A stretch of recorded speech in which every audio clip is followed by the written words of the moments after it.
Best talk tayo ng mga kapuso, kauban si Attorney Resi Rizada. Resi! Thanks, Arjel! May butag mga kapuso, welcome to This Talk. Karong butaga atong kumustahon si Lander sa anak ni Waray versus anak ni Biday. Walay lain pa, kundi si kapuso Arjus Ralph Noriega. May butag Ralph and welcome back sa At Home with GMA Regional TV. It has been several months since we had you here on the show. Kumusta ka na? Okay naman po, attorney. Grabe. Sabi ko na nga ba nung last guesting ko dito, nagustuhan niyo ako, kaya alam kong babalik talaga ako dito eh. Ayun, kamusta po? Kumusta naman ang lock-in tapings niyo naman, Ralph? Ano yung mga notable experiences na nangyari sa iyo dun sa first week or weeks na lock-in taping?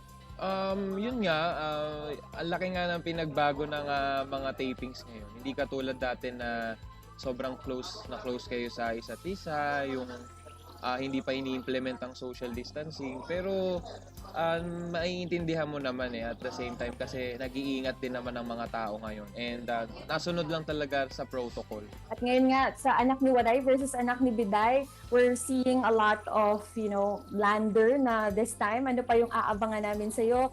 And if you were to describe naman your role here as Lander, may similarities ba si Ralph dun kay Lander?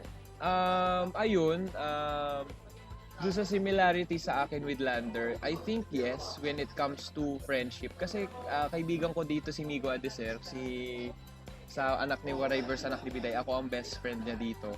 So when it comes to pagbibigay ng advice sa kaibigan, ganun ako na kahit na sasabihin ko talaga sa friend ko if talagang nagkakamali siya sa mga desisyon niya. Like, I'm a real friend so i-real talk ko siya na mali ang ginagawa mo, mali na nagpapaasa ka ng babae, mali na pinapaasa mo si Caitlyn, for example. Ganun ako Excited na kaming lahat. And of course, please invite everybody also to follow you in social media and mensahe mo na rin sa lahat ng ating mga kapuso dito sa Mindanao. Ayun, guys, pwede nyo po akong i-follow sa aking mga social media accounts, sa Instagram, Ralph Noriega, sa Twitter, Ralph Noriega, at sa Facebook din, at Ralph Noriega. At guys, yung mga kapuso natin din sa Mindanao, palagi po tayong mag-ingat at palagi po tayong magsuot ng face shield at face mask lagi. And guys, maraming salamat sa mga sumusuporta sa akin. And guys, please watch Anak ni Waray versus Anak ni Biday. At abangan nyo po ako sa mga future shows ng GMA.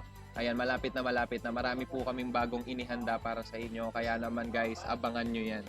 Nagkakaing salamat, Ralph, for joining us again dito sa At Home with GMA Regional TV. Thank you, attorney. Thanks for having me again. Attorney, next time ulit